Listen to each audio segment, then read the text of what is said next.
বিসমিল্লাহির রহমানির রহিম। বাংলাদেশের প্রাথমিক শিক্ষায় নতুন মাত্রা যোগ করেছে সরকারের মিড ডে মিল কর্মসূচি। বর্তমানে দেশের 64টি জেলার সবগুলিতেই এবং প্রায় 495টি উপজেলার অধিকাংশ সরকারি প্রাথমিক বিদ্যালয়ে এই কর্মসূচি চালু রয়েছে। ধাপে ধাপে এই কার্যক্রম আরও সম্প্রসারণ করা হচ্ছে, যাতে প্রতিটি শিশুর জন্য পুষ্টিকর খাবার নিশ্চিত করা যায়। আজ মঙ্গলবার মন্ডলপুর সরকারি প্রাথমিক বিদ্যালয়ে দেখা যাচ্ছে এক ভিন্ন চিত্র। ছোট ছোট শিক্ষার্থীর হাতে তুলে দিচ্ছি পুষ্টিকর খাবার, কলা, বিস্কুট। শিশুদের মুখে হাসি, চোখে আনন্দ, যেন এক উৎসবমুখর পরিবেশ।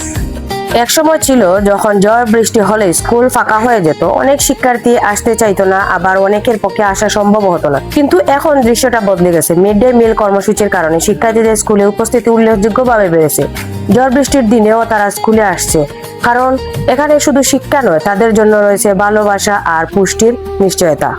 এই কর্মসূচি শুধু খাবার বিতরণের মধ্যেই সীমাবদ্ধ নয়, এটি শিক্ষার্থীদের স্বাস্থ্য উন্নয়ন, মনোযোগ বৃদ্ধি এবং পড়াশোনার প্রতি আগ্রহ তৈরিতে গুরুত্বপূর্ণ ভূমিকা রাখে।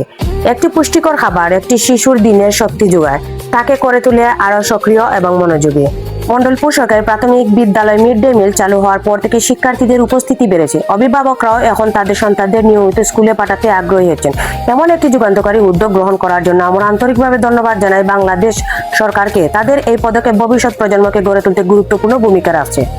শিক্ষা ও পুষ্টি, এই দুই সমন্বয়ে তৈরি হচ্ছে একটি শক্তিশালী ভবিষ্যৎ। মিড ডে মিল কর্মসূচি শুধু একটি খাবার নয়, এটি একটি স্বপ্নের নাম, একটি সম্ভাবনার গল্প।